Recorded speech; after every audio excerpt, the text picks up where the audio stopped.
Super star Rajinikanth నటిస్తున్న తాజా చిత్రం కూలీ పట్ల అభిమానుల్లో ఉత్కంఠ నెలకొంది. లోకేష్ కనగరాజ్ రూపొందిస్తున్న ఈ యాక్షన్ ఎంటర్టైనర్ బాక్సాఫీస్ వద్ద సంచలనం సృష్టించనుందని అంచనా. ఈ సినిమా కోసం భారత్లోనే కాక విదేశాల్లోనూ అపూర్వ ఆదరణ లభిస్తుంది. ఓవర్సీస్ లో రైట్స్ కోసం పంపిణీదారుల మధ్య తీవ్ర పోటీ నడుస్తుంది. ఈ చిత్రం అక్కడ కూడా బ్లాక్ బస్టర్ రెస్పాన్స్ తో దూసుకెళ్తుందని డిస్ట్రిబ్యూటర్స్ ధీమా వ్యక్తం చేస్తున్నారు.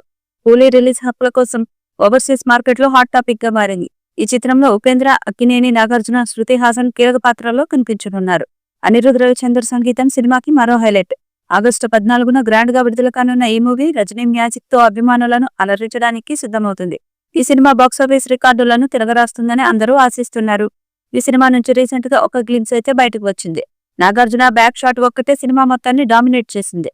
ఇక రజనీకాంత్ వేసిన విజిల్స్ ని సైతం నాగార్జున ఒక బ్యాక్ షాట్ తో డామినేట్ చేసి పారేశాడంటూ సోషల్ మీడియాలో విపరీతమైన కామెంట్స్ అయితే వస్తున్నాయి.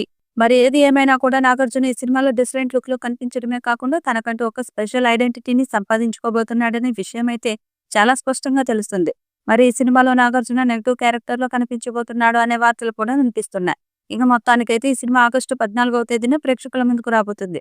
మరి ఈ సినిమాతో నాగార్జున ఎలాంటి గుర్తింపు సంపాదించుకుంటాడు, తన కెరియర్ కి ఈ సినిమా ఎలా యూజ్ అవుతుంది అనేది తెలియాలంటే మాత్రం సినిమా రిలీజ్ అయ్యేంత వరకు వెయిట్ చేయాల్సిందే. ఇక గ్లిమ్స్ చూసిన కొంతమంది సినిమా మేధావులు సైతం నాగార్జున గ్లిమ్స్ లోనే కాదు సినిమాలో కూడా రజనీకాంత్ ని డామినేట్ చేయబోతున్నట్టు వాళ్ళ అభిప్రాయాలను అయితే తెలియజేస్తున్నారు. మరి మొత్తానికైతే నాగార్జున ఈ సినిమాలో 30 నుంచి 40 నిమిషాల పాటు కనిపించి ప్రేక్షకులను అలరించే ప్రయత్నం అయితే చేయబోతున్నాడట. మరి ఈ 40 నిమిషాల వ్యవధిలోనే రజనీకాంత్ ను డామినేట్ చేసి తన నటనతో ప్రేక్షకులందరినీ తిప్పుకునే ప్రయత్నం కూడా చేస్తాడంటూ తన అభిమానులు సైతం మంచి అభిప్రాయాలను వ్యక్తం చేస్తున్నారు. ఈ సినిమాతో నాగార్జున మంచి గుర్తింపును సంపాదించుకుంటే పాన్ ఇండియాలో తనకి చాలా మంచి మార్కెట్ ఏర్పడుతుంది. దాంతో తన 100 సినిమాకి ఇండియా వైడ్గా మంచి గుర్తింపు అయితే లభిస్తుంది.